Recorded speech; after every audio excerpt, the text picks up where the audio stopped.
And I see nothing coming up.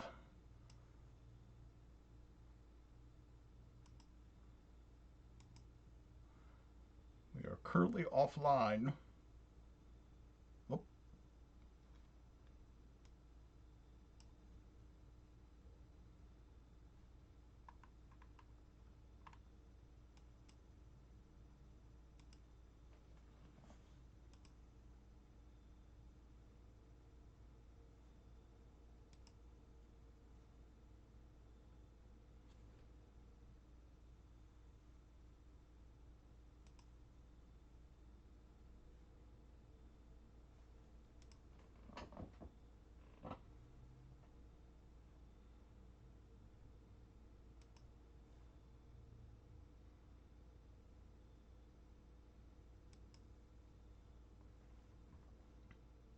Yeah, I got my eye on the Twitch and I'm not seeing anything.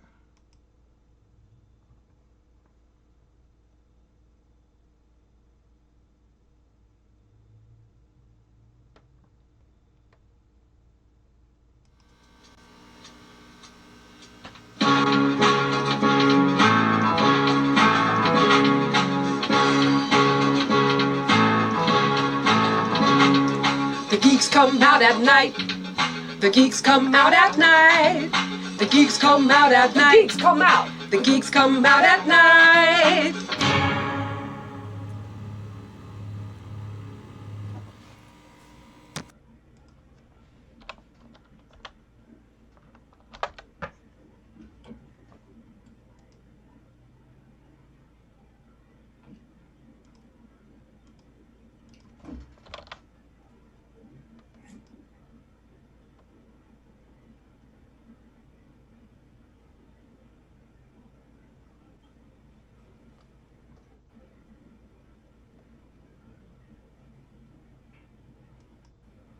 Okay. Well, I think we're live. Hey, out there in wonderful, wonderful land. It's like we fell off the horse a little bit here. You know, you take 4 months off or whatever, and it's like it just flies out of your head. I don't know what to tell you. All right, yes. I see. We tried to get a little fancy there. We tried to work on a bumper, but hey, we just went straight to the live, and now we're broadcasting. So, let's. How did we used to do this? It was like, hello, Twitchers and crawlers. Welcome to Keep Crawling with Mike and Brendan. I am Michael Curtis. I am Brendan LaSalle. And tonight we are bringing you a spooktacular episode of as we rise from the grave for a special episode of Keep Crawling with Mike and Brendan. No. How you doing, Brendan? I am doing fantastic. How have you been, Mike? I am good. This is kind of weird. You know, the basement look a little musty, and there's got some cobwebs that need cleaned up here. Nobody's been down here for a while, so. I had to kick out some derelict teens that were down here skiving off school and whatnot. I had to get out of here, teens. Derelicts. Did you have gaming squatters? Is that what's going on? I did.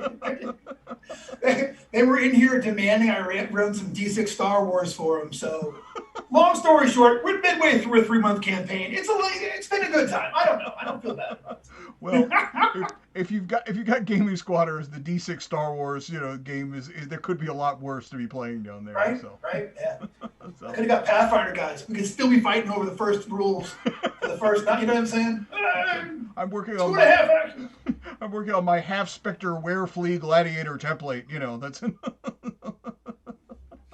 I've run that game, and I've had that guy show up to X-Crawl with that character. Like, look, he's a half vampire, marauder, architect, blast killer. Come on now. Like, Oh, but luckily, we don't have to worry about that tonight. Tonight we have more things to be scared about. Ooh, so tonight we figure that since it is the season, and we have the Bride of Cyclops Con coming up just in 2 days, that it would be a wonderful time to talk about spookiness both at the gaming table and in your home or your theater, or it's not like there's not enough spookiness going on in the world right now, but this is safe spookiness is what I'm talking about.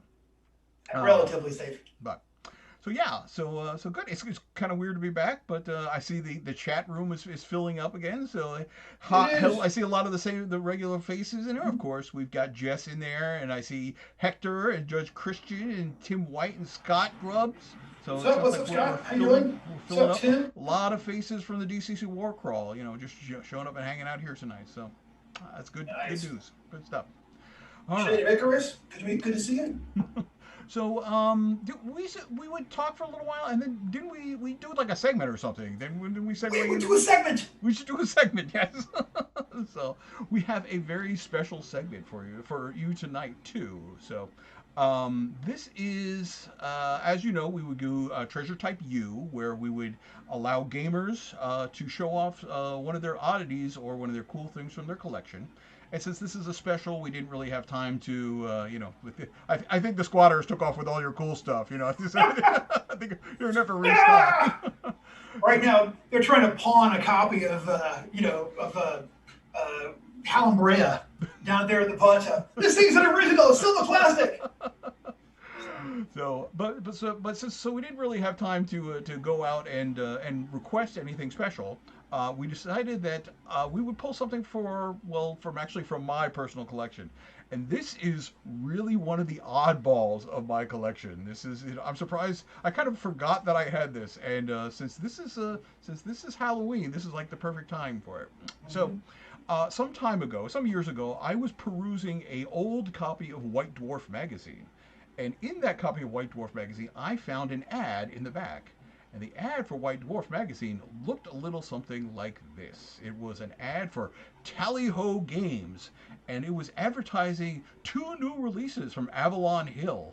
And those releases were the Black Magic Ritual Kit and the Witchcraft Ritual Kit.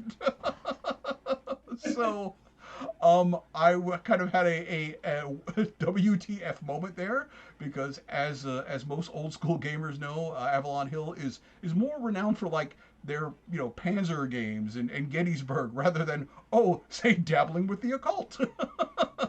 So I have kind of made it my life's goal to track down copies of Avalon's Hill Black Magic Ritual Kit and Black Magic Witchcraft Kit. And I'm proud to say I am 50% done with that goal. So, in my personal collection, I have a little thing called the Black Magic Ritual Kit. And those of you who are at home are now seeing the cover of the Black Magic Ritual Kit, which is, oh my 70s. I am not sure if this is a Black Magic Ritual Kit, or this was like a discarded cover of a Sabbath album, Right. or one or two, at the very least, Coven. So, so yeah, so I. This is what you see on there. So it's 1974, and you go to your local game store, and there you go, Black Magic Ritual Kit right off of the kit. And say you pay for whatever it is, you bring it home and you open it up, and inside you are confronted with, the Black Magic Manual of Interpretation, which looks What? like it comes from the Anton LaVey Lending Library, apparently. So, Classic.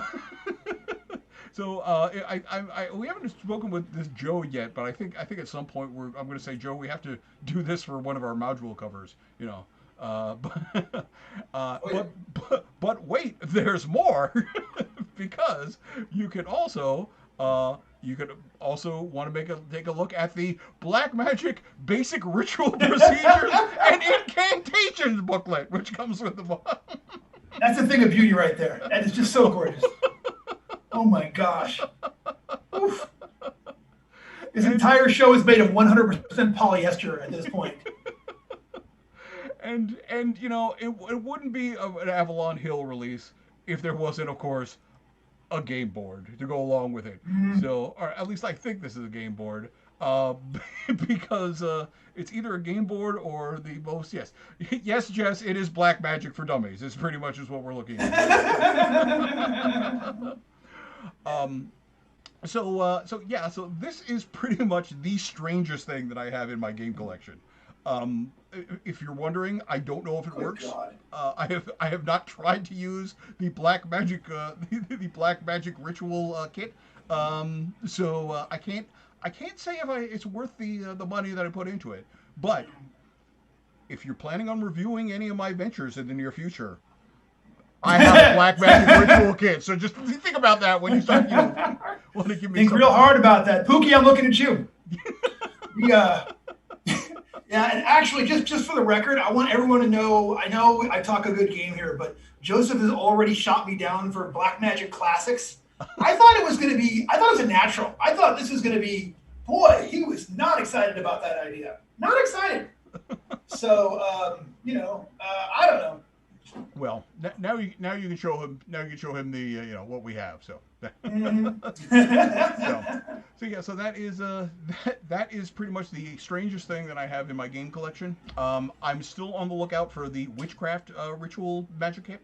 So if any of you see that on eBay, don't bid on it, okay? Because I have my alert set up. There's one on there right now. It's going for $300, but I ain't paying $300 for it. All right? Yeah. It's gracious. So.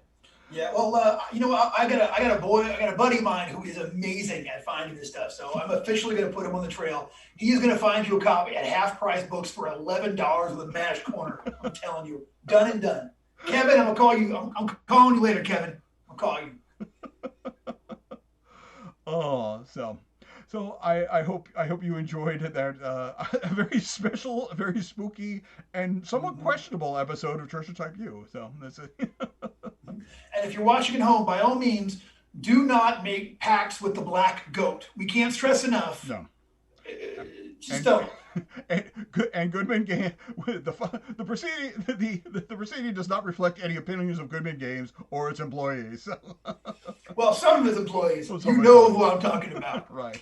So, no, I'm kidding. Okay.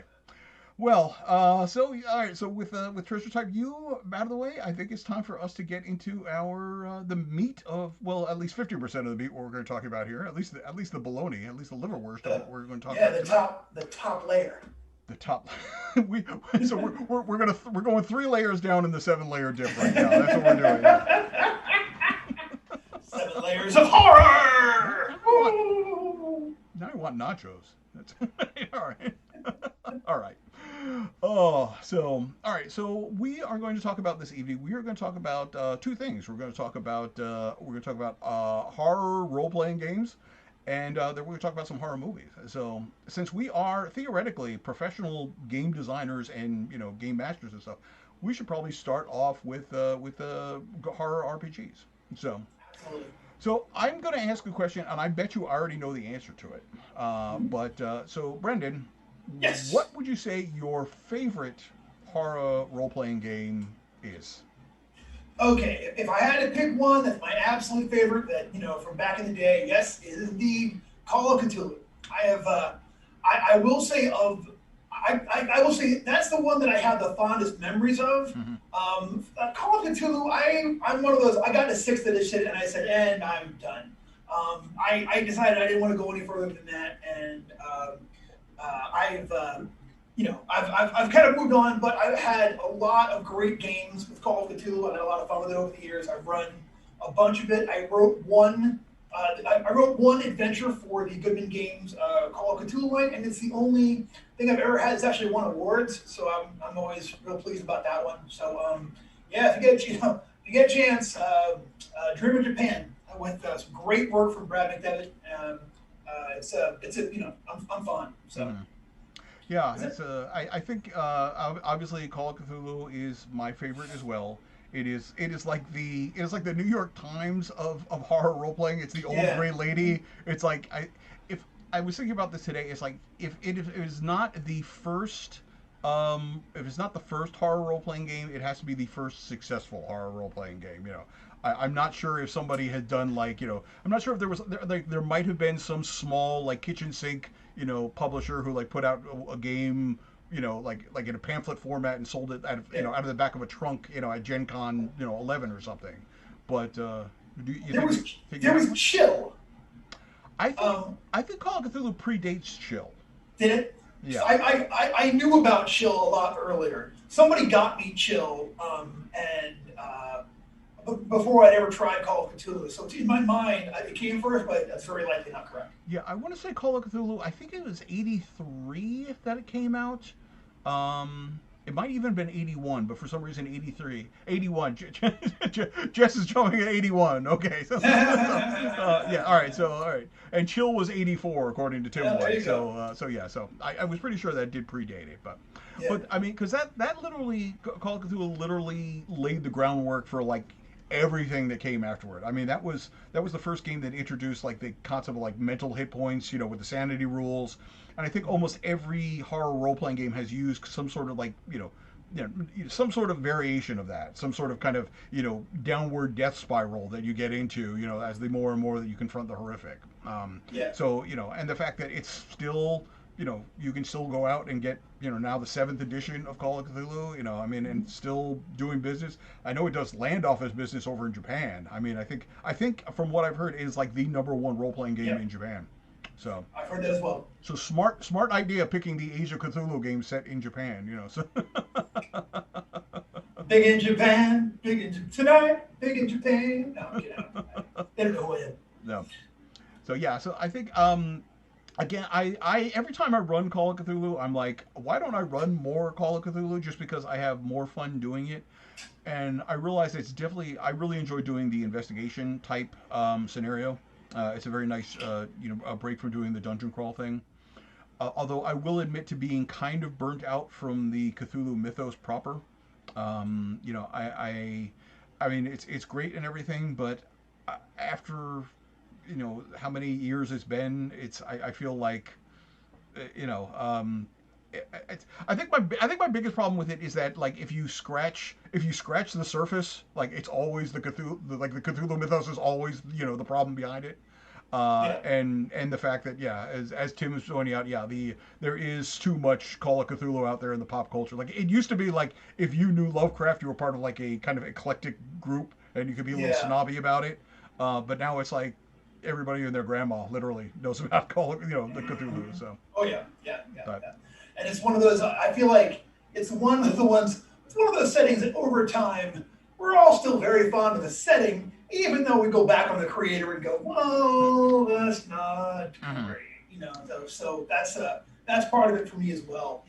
I certainly have moved along. Like these days, my go-to I haven't had a chance yet, but I've been playing Silent Legions.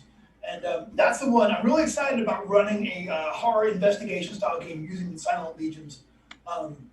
And that's whose name is totally striking me right now. It Stars Without Number. I'm looking it up.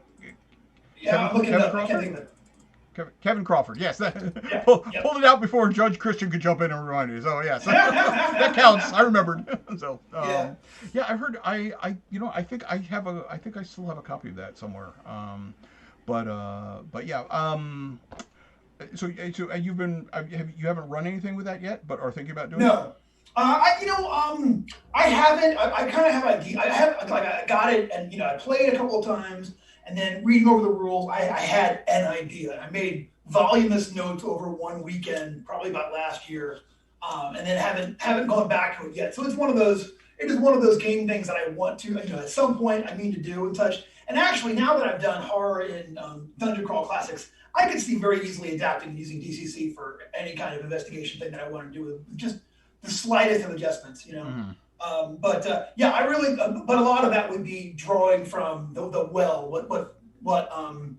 what Silent Legion's created. I really think it's a very cool system. It's very, very, it's really easy, and it's kind of like horror neutral. It doesn't sort of like you can sort of do any kind of horror investigation. You could do we're hunting down Frankenstein or whatever it happens to be. Right. I think that's one of Call of Cthulhu's strengths, though, is that it's such a tight game system mechanically. Is that theoretically you could run any sort of like it doesn't necessarily have to be Cthulhu mythos. You could do any sort of occult anything that's basically investigation based, and you'd be fine. I just suppose just as long as the players know what they're getting into, because there's a lot of people who are gonna be like, I'm gonna play Call of Cthulhu and get eaten by a Shoggoth. And you're like, I'm sorry, there no the part of the Shoggoth tonight will be played by a guy in sheep. Werewolves. You know, it's this, Yeah. you know, this is called a Scooby Doo is what we're going to play tonight. You know, so Yeah, no, that seems fair. Yeah, you know what? The other one I've always wanted to try is Gumshoe. I always wanted to use the Gumshoe rules and adapt those to a horror investigation things. So I think it's a really neat game for investigation. we were trying to get that going. We were trying to go in that going with you, kind of while War Crawl was still going on. I have actually just started as my for my local group. I am running a Gumshoe game for them. Oh, no kidding. Yeah, Nice. because the gumshoe system is one of those things is that it takes a little bit to get your head wrapped around, but once you are kind of like once you kind of figure out what's happening, it's it like literally changes the way that I run games. So Yeah. I am there's like a bunch of different games which uses the gumshoe system. I am kind of mashing up a bunch of them because technically they don't produce the game that I'm running. I am running what I'm technically calling the Swinging Satanist of Soho. So Of all. it is a cult conspiracy game set in 1960s London, in swinging 1960s London. So Nice. so I'm like pulling stuff from Fall of Delta Green, I'm pulling stuff from Fear itself, from the Esoterists. So again, it's no Cthulhu mythos stuff. It's basically one of the reasons I remembered I have the Black Magic Ritual kit because because it is very late 1960s. Like I told the group, it's like, okay, if you guys like, I want everybody to watch like a swinging 60s London movie just to get into the mindset. I said, if you can't find anything else, Dracula AD 1972. You can't go wrong with that. Yeah, that's it. So we officially kicked that off 2 weeks ago. We were supposed to do the second session this weekend, but because of Bride of Cyclops Con, it got bumped over. But it's they are a bog body has gone missing from a gentleman's club in St. James, and the characters are kind of trying to figure out where it went. And there's a hand of glory that has been involved, and again, there's no Cthulhu mythos. It's like that. It's that 1960s occult counterculture boom. So I'm really looking forward to it. I got a big book on occult London, and we're just pulling up references. But the Gumshoe system, like, everybody has really taken to it so far. We played through part of a Gumshoe adventure earlier, and we never kind of got to finish that. But people really enjoy the fact that there's it's much more narrative, and the dice only kind of really come out when it makes a difference. So I think I think assuming this goes as well as I think Gumshoe. I don't know if it will knock Call of Cthulhu off my list of favorite role playing games, but it will be a very, very close second if it does everything I intend it to do. So have you played Chill? Did you, because when Chill has came up, because I have never actually played Chill itself, although I have played kind of an adjunct. So Yeah, we played Chill in like it was before I left Texas, so I guess it would be like 85, 86. I got the game while I was there. Like one of my friends was like, "Oh, you like role playing games? I found this," and he gave me this huge big stack of Chill stuff, and I went, "Oh, it's so exciting!" And we all got together, but looking back, really didn't get a lot of the rules, and I really, I understand there's a modern version of Chill where they kind of fix it, but it really kind of compartmentalized the kinds of horror, like how it actually went. So I sort of like absorbed all of the powers that Chill had, sort of like this sort of a more free-form version of it. I would say I ran a game. I used about 50% of the rules and 50% of everyone go long, and just sort of did it that way. But I liked it well enough, but no one taught me how to play. It was one of those games that I had to teach myself, and I really could have used somebody who had an experienced hand in that one before I got to it. So no one liked it. We never played again. I have never actually played Chill. I have a fondness for it because they they got the official licensed Elvira adventure book. I think they might have actually done two of them. But the closest thing is that Goblinoid Games, they got the license to do it wasn't Chill originally. It used that system with the very 80s color chart, columns, and you roll the dice and you Yeah. consult everything like that. And I actually ended up designing a game for Goblinoid Games called Magus, which would use that system. So I played Okay. Magus, but I've never actually played Chill. So Ah, how fun is that? so Classic.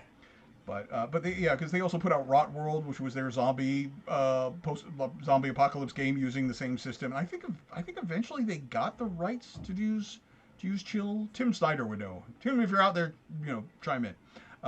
Because I know he is a huge Chill fan, and I know he's done writing for Goblinoid for that so. All right. Fantastic. So any other horror games because it's one of those things is that it's not exactly a huge genre, but I mean there've been a bunch that have been pointed out been put out. I played one really neat but a very, very specific one called Skeletons. That's kind of a freaky horror game. So the point of Skeletons you play animated skeletons who have been who are going to protect this tomb from grave robbers. Okay. So the idea is that if I'm running the game, I'm like, okay, and we turn the light off, and then like I count out, like the first time was like 30 seconds, then I turn it on. Okay. Suddenly we are all reactivated because here come grave robbers. Everyone get involved, everyone do something, you know what I'm saying? And then the longer you do it, you can have like memories that'll come back, and eventually you're like killing like modern anthropologists, So we played a session of that. That's, like I said, it's kind of a one-trick pony game. I mean, you play skeletons in a pyramid. And obviously there's more things you could do with that. You could play skeletons in I don't know what, in a haunted house, skeletons in a laboratory. But it really was sort of like a very set piece. But as far as like actually evoking horror, one of the issues I always have with horror games is like, are you trying to actually like give the players a fright, or are you trying to put up a situation where then they can role play their characters being frightened of whatever it happens to be? You know what I'm saying? And right. I feel like this one kind of walks the line a little bit. It's like we're trying to spook players a little bit. Like, and I don't know. I have mixed feelings about that. Mm-hmm. Yeah, for me, I think it's the one game which I don't get to run enough of, and I would like to theoretically. But but Judge Christian, he mentions Vampire and played a bunch of Vampire back in the day and everything. But I always had a soft spot for Wraith the Oblivion, which is the most artsy fartsy of the 5 titles that were originally produced, and is also the most.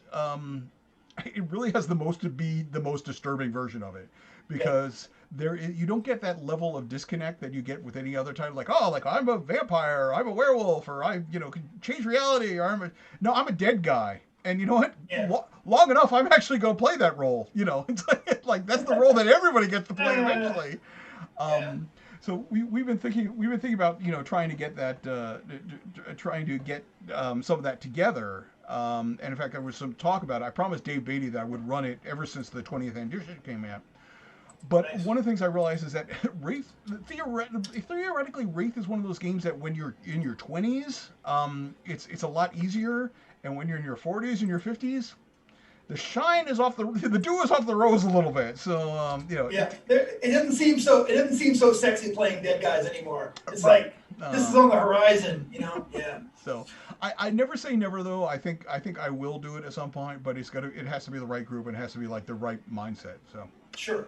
The Wraith the Oblivion is the most recent of all of the White Wolf games that I actually played. I played. A buddy of mine ran. I think he called us. We were the Boo Crew, and we were like a crew of ghosts, and it was a good game. It was really fun. But I hesitate to call the White Wolf stuff horror at all. Really, even the stuff that with horror aspects. It's one of those things is that it can definitely be done that way, but most of the times it's not. It's like Vampire really. The big criticism about Vampire was always is like it's superheroes with fangs. And Werewolf, I turned into a 9-foot thing and eat entire chicken franchises. Where's the horror in that? Yeah.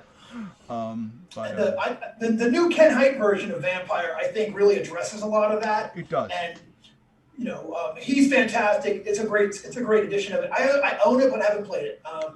Again, it's one of those things on the list, and I would really like to. But hey. Yeah. But actually, bouncing off of the idea about the ghost thing, there is one other, kind of like the skeleton game we talked about. It's maybe not, it's in the horror vein, but not necessarily not exactly a horror game. It's a game called Inspectors. I don't know if you've ever heard of Inspectors. No. So it's Inspectors. Inspect, like big I, big S. And so it's basically kind of like a Ghostbusters game. You play professional like ghost, exorcist, and it's very new school. So I've only played it once, and I think there was like 3 people total, like including the game master. So I think there's only 2 of us as the inspectors. So I wish I remember who ran it, because we had a blast doing this. Like at the start of the game, we had to make our 30-second like Ghostbusters commercial. So we like recorded it on his phone. So it was like, are you being spooked by spooks? Are you being grossed out by ghouls? Call inspectors. So that was so right there, it wasn't necessarily going to go down the horror vein. But like we ended up investigating, like we had a lot of input of what was going on, and we ended up investigating a haunted petting zoo, and it was the goat. The goat was actually like possessed by Baphomet, the classic Baphomet statue and everything. So we were exercising the goat, and then Baphomet shows up, and I think we were trying to like bless the feed corn that you get out of the gumball machine, trying to make that holy to defeat him and everything, so. You didn't fight he who walks behind the rose at all? He didn't show up? No. Because once that holy corn starts showing up, it's just a matter of time. Malachi, he's coming. He ain't happy. So that's hilarious. That was a good one. It's one of those. I think they actually made like a television series, or they tried to make a television series out of it. I know they were developing at one point. I don't know if it ever actually got off the ground, and if it did, if it aired, on like some streaming channel that 6 people get. But yeah. But if you come across like a cheap copy of it at a convention, if they ever have those again in physical where you actually go and browse, it's worth picking up at least. At least I would probably pick it up if I saw a copy of it. Oh God, hell yeah, absolutely. Yeah. So. I have to mention, I have a real life petting zoo horror story from my Renaissance Festival days. Oh. Absolutely not appropriate for this show, but if anyone's interested, catch me offline and I will tell you. I will literally chill your bones with a story so horrifying that no one's ready for. So, and it's true. It's a real thing. It really happened. I feel a little cheated. I haven't heard this story before. All the time.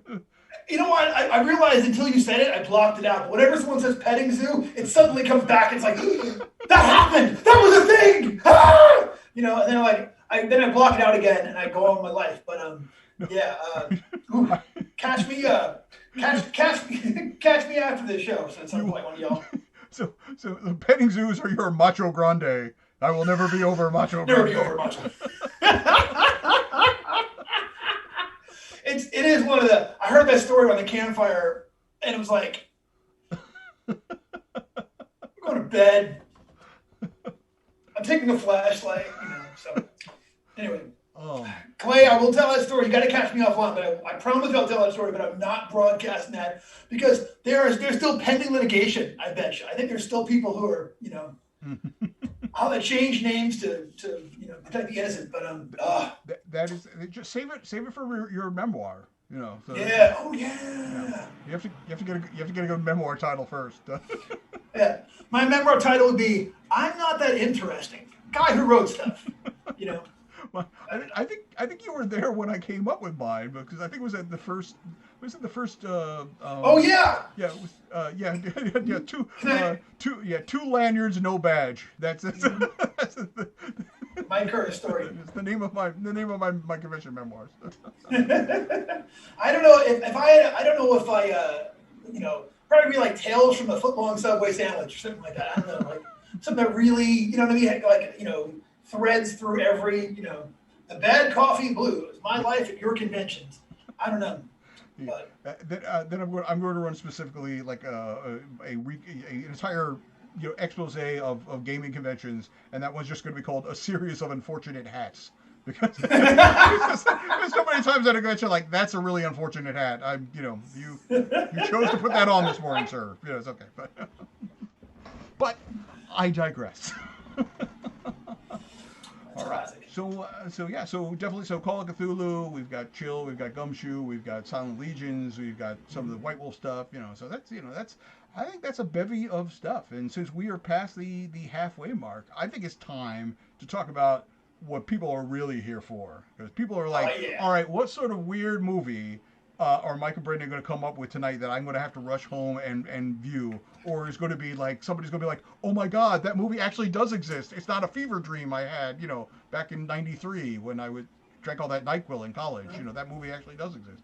With the giant bunny rabbits that ate, Bones McCoy, So I saw it. All right. So, all right, so we'll keep this short. So let's just talk top three.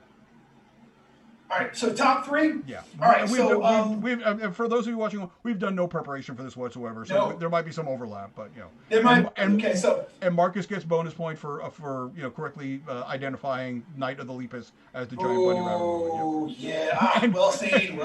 They're all Night of the Lepus. Everyone's excited. And Clay Wilford wrote a college paper on Night of the Lepus. So I'm guessing that was for a guts course. All right, Michael, I would like for you to go first. What is your first horror movie pick, my friend? All right, my third horror movie. The top two are really good.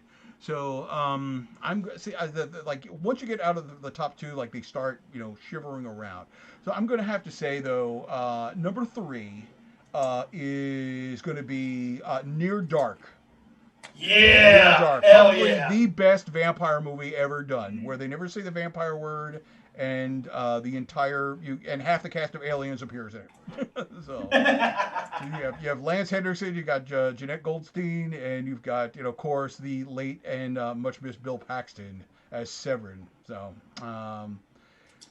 that's definitely, I love that movie. Speaking of vampire games, that was always the ending is a little like I would have done it differently, but yeah, it was definitely I love the shootout scene when they the cops have them kind of like holed up in the hotel room and they're putting bullets through the walls of the hotel room, and they're not dodging the bullets, they're dodging the beams of sunlight which are coming in.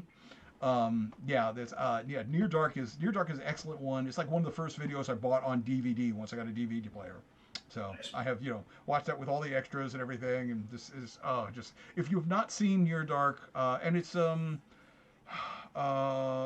Catherine, who did Hurt Locker and actually went on and had it, Catherine Bigelow. Catherine Bigelow was the director on that. And yes, and Marcus points out the Tangerine Dream score. You can't go wrong with a Tangerine score out of an 80s movie, right? No, that's killer. Oh. How about you, man? What's number three on your list? Okay, so number three on my list, if I'm going to start with, that's your favorite vampire movie. My favorite vampire movie doesn't actually crack my top three, but I'm going to give you my favorite ghost movie. Okay. My favorite ghost movie is The Others. Yeah, really? Yeah, I love it. It's Nicole Kidman, and I can't think of her name. You know what? I made a point of reading all the names so I would have them in my head, and they're gone. Mm-hmm. I feel like it's a really effective, creepy vampire movie. I feel like it's got like some neat layers to it. I think Nicole Kidman is fantastic in it. To me, it's one of the ultimate haunted house movies. You know what I'm saying? And it's sometimes a twist ending can be really obnoxious, but that one really got me, and I really like that one a lot. So, but I am your daughter. You know what I'm saying? Yeah, that one, that's crazy messed up right there. That is a wacky horror movie. I think that's, so I really like that one. It was actually one of the first movies that Lori and I saw in the theater together, so it's also kind of a sentimental favorite too. Right. Like we kind of like, she's the horror movie person of us. I mean, I love horror movies, but she's like, a freak. And, that was watching that in the theater. It actually, I walked out of there like, but Jesus, that was scary. Like that one really got to me. And not a whole lot of horror movies, like, very, very, very few actually, have messed me up. So Right. That's my number three. Yeah. that is a good one. That's not one of not that's definitely one of it's a good ghost story. It's not one of my favorites. But because actually my number two pick is my favorite ghost movie, and a lot of people are like, Mike, this is not a very scary movie. I say, fie upon you, because it is a terrifying movie, and it has one special effect, and it is atmospheric as all hell.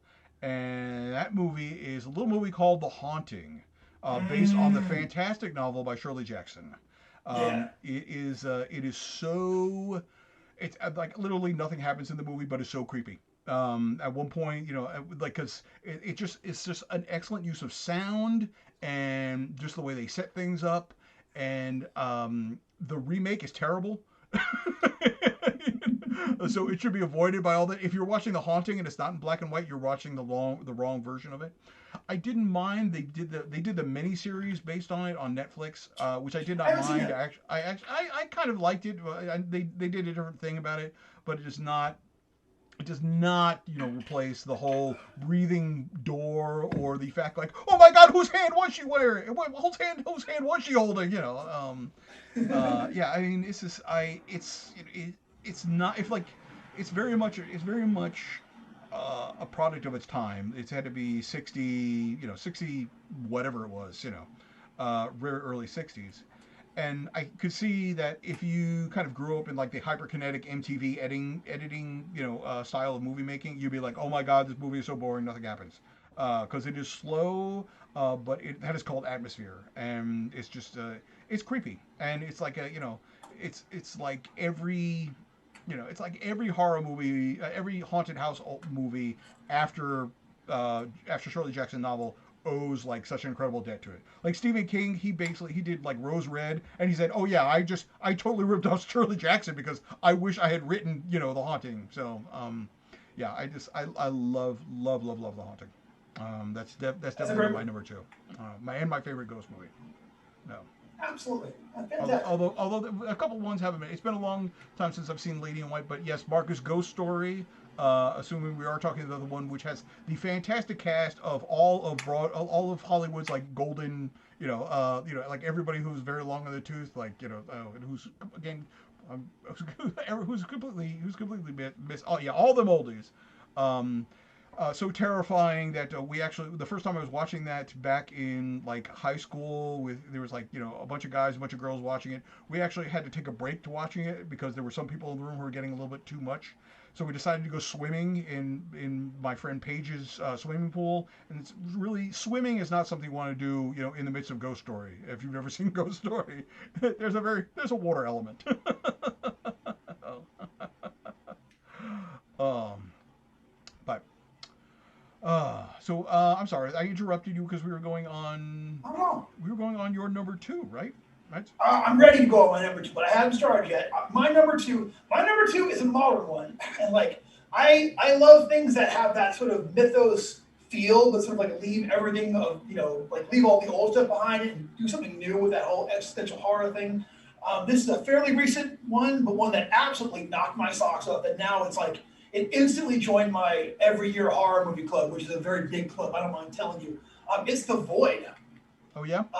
Yeah, I love The Void. I think it's a hit. To me, it's like really, like I said, it's my favorite of the non-mythos films. It's freaky. Cosmic horror without being Lovecraftian, right? Yeah.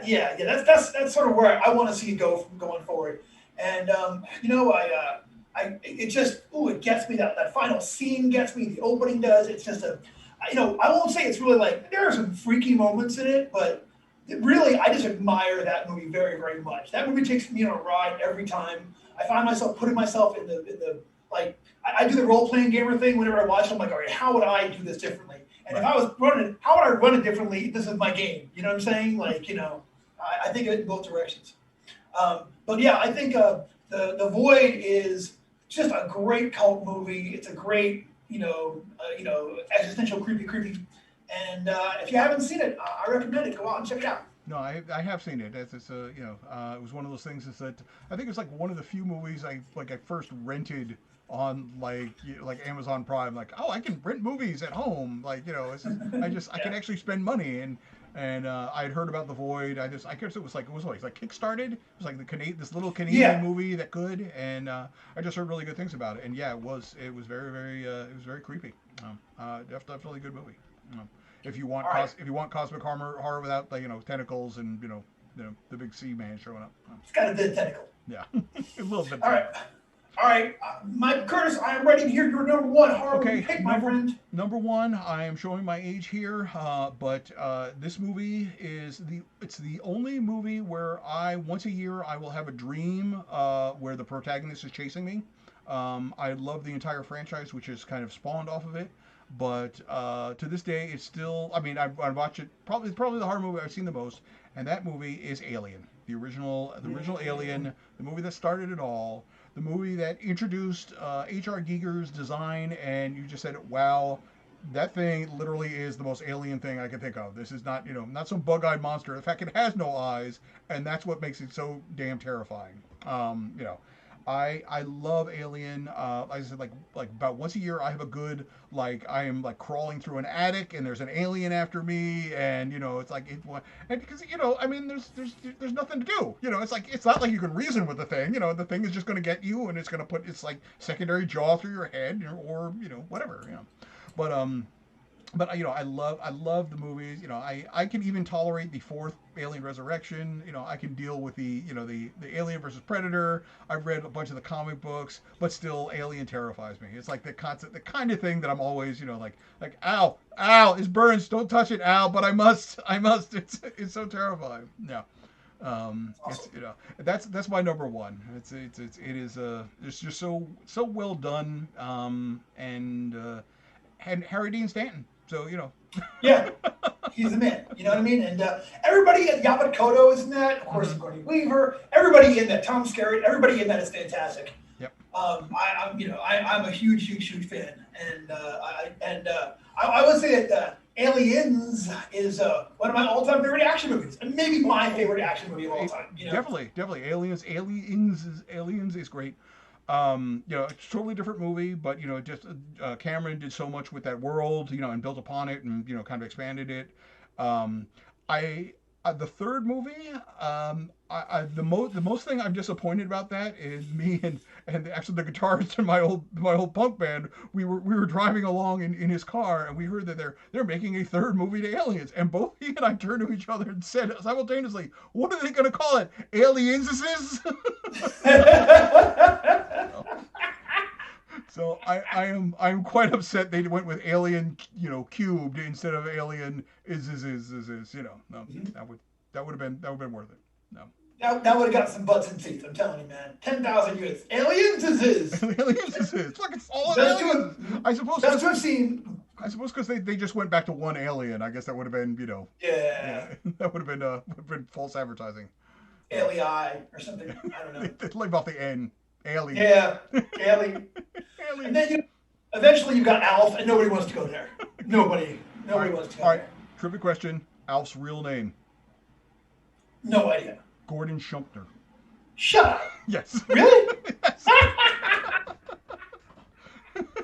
Wow. Although I never put it together before, but if you think about it, both Alien and Alf have a horrifying alien monster that also menaces cats.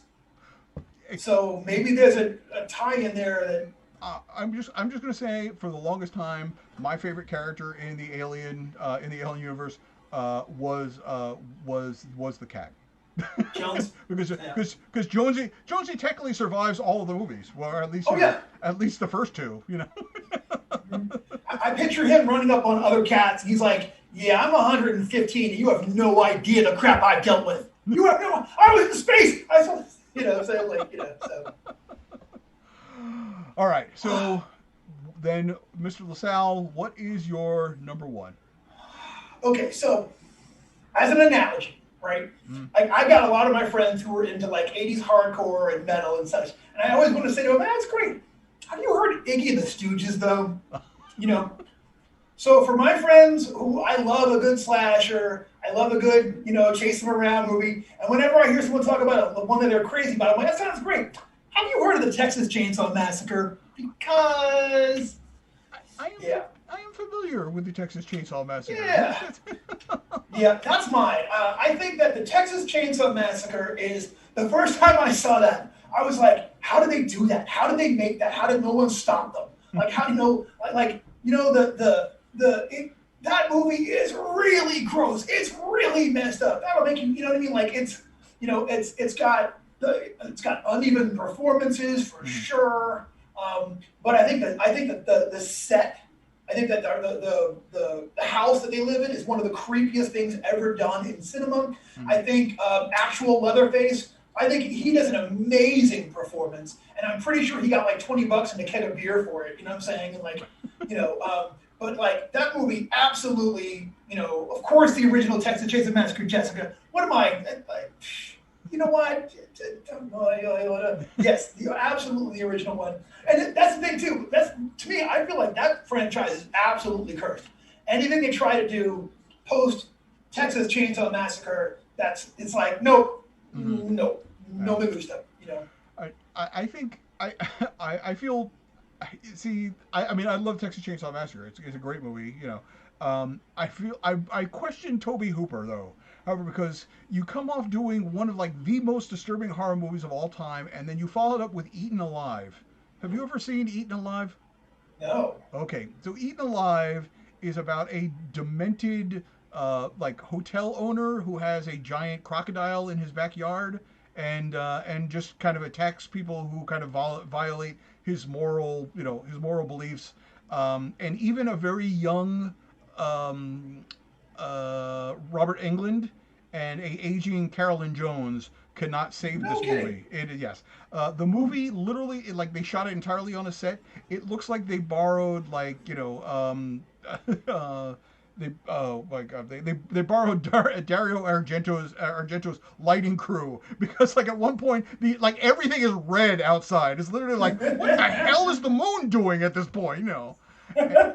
And the crocodile. This I think was released 2 years after Jaws. And Jaws has already showed us what you can do by not showing the big thing that the big man eating the monster. It is not a good movie. And yes, it is definitely not no Motel Hell. But to go from Texas Chainsaw Massacre to Eaten Alive, and from what I have read, there is some question of, much like Poltergeist, how much of Eaten Alive Tobe Hooper actually directed. Yes. Shade of Icarus. Does anybody really believe in Hooper directed Poltergeist? There's some question whether how much of who. Well, actually, it's known that Hooper didn't direct all of Eaten Alive. Like, he stormed off the set, and like the DP ended up filming, part of Eaten Alive. So maybe that's it. But I don't know. God, now I have to watch this. Yeah. Yeah, I think it's one of those things. It's available for free on Amazon. In fact, I watched it this year. I usually do a big, I try to do 31 horror movies in October. It's not happening this year just because I got other stuff going on. But that was one of those, like, when I started, I'm like, Eaten Alive, never seen this one. There's a reason I've never seen this one. But apparently Quentin Tarantino is a fan, because he steals a line of dialogue, which is not safe for public. We can't say those words here on our show tonight. So, but yeah. So. All right. How about honorable mentions? Honorable mentions. All right, I am going to get here, because this is what people really want to know. They want to hear the movies that, like, they'll be like, oh my God, this movie does not exist. No, there is a movie. It is a movie called I Drink Your Blood. Oh yeah. I Drink Your Blood. Hell yeah. Uh-huh. I Drink Your Blood is the movie where I am not surprised that nobody had, like, that movie is not constantly being sampled by Rob Zombie, just because it has the greatest line ever, which is, "Let it be known that Satan was an acid head, so let's all freak out." I'm like, why is that not being sampled all of the time, Right? Oh, man. And in fact, I just broke down and bought the 2-disc Blu-ray of I Drink Your Blood, which has been digitally, remastered and everything. Does it have commentary? Yeah. Oh, I haven't cracked it open. It just arrived today. Ooh, I would have to watch that with the commentary. Yeah.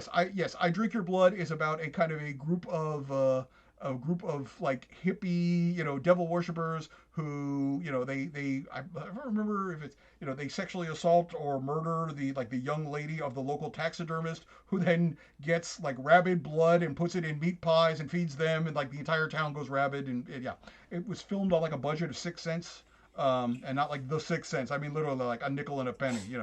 But it has great lines like "Let it be known that Satan was an acid head, so let's all freak out." Yeah. So that's definitely one honorable. What? I got it. Are we going down? Are we going down the path I think we may be going down?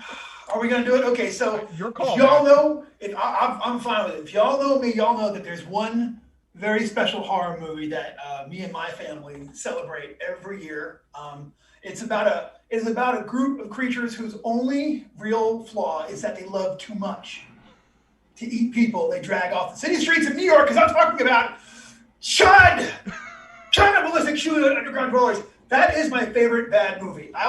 We watch Chud every year.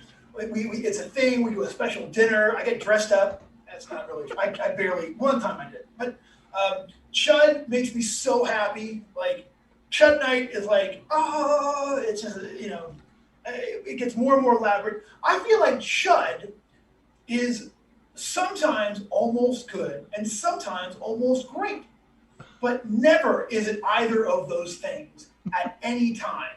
And we watch this movie every year, and it's like I find more and more just really bad bits, but it's got some real emotion in there. They were actually, I don't know, like I said, it's almost okay, but I watch it because I love it, not because it is a good film. I love that.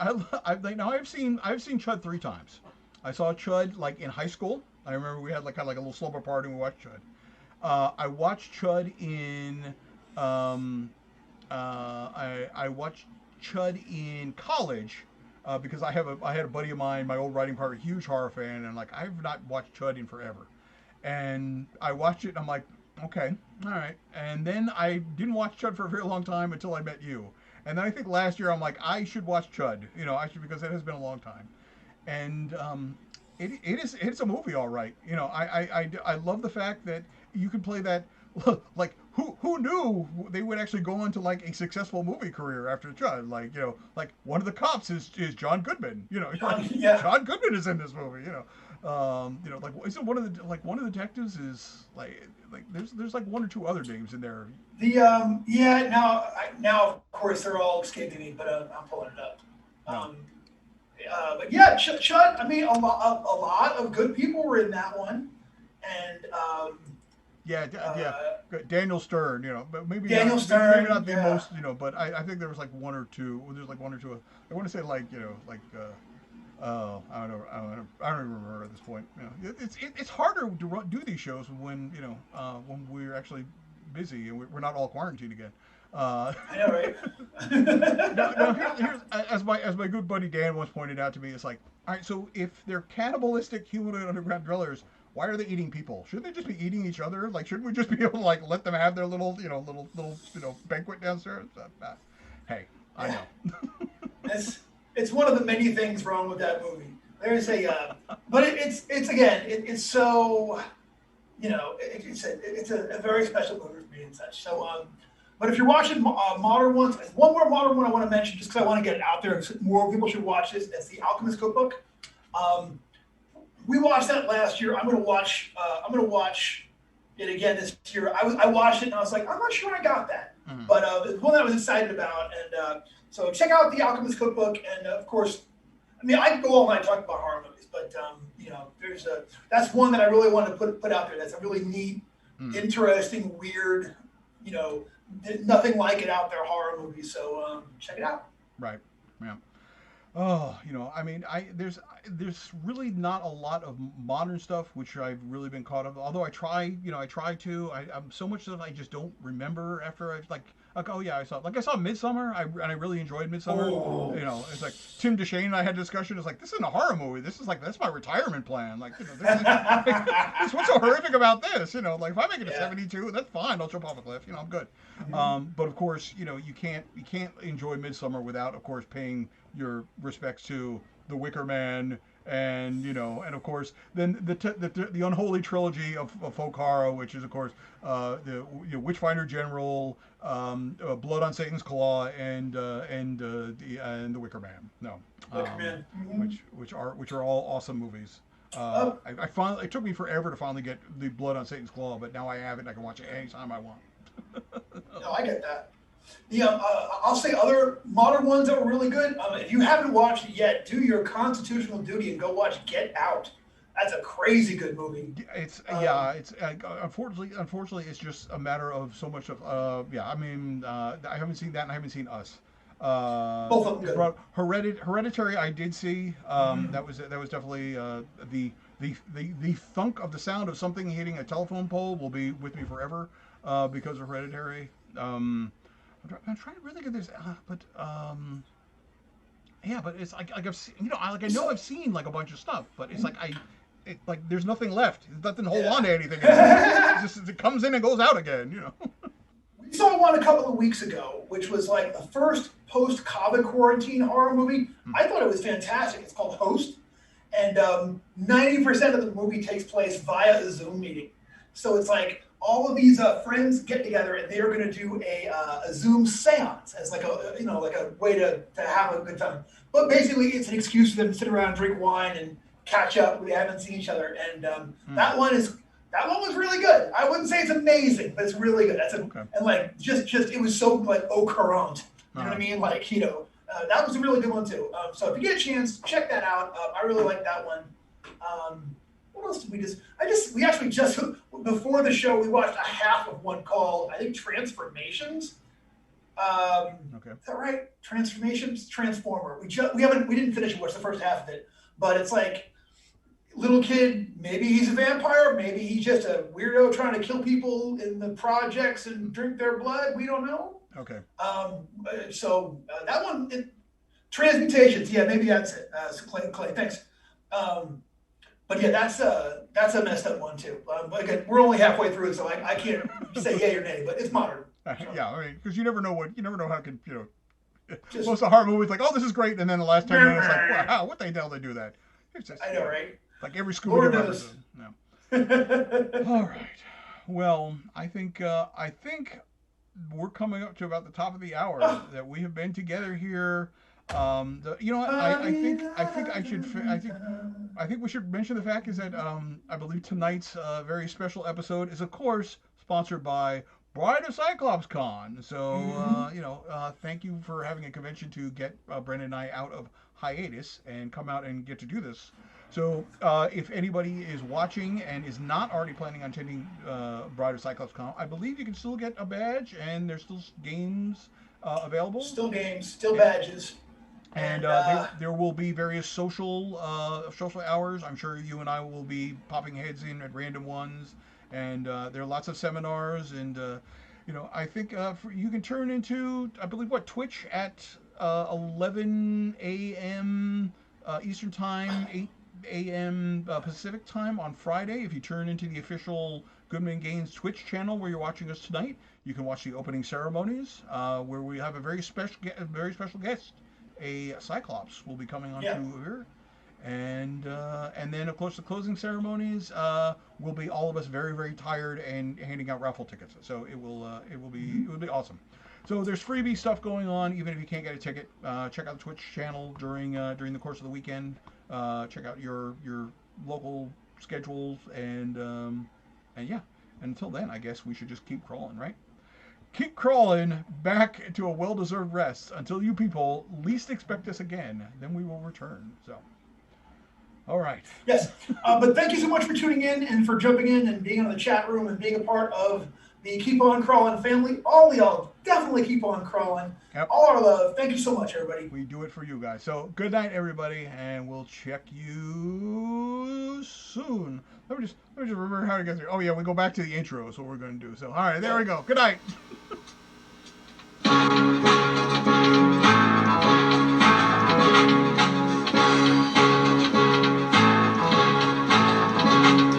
The geeks come out at night.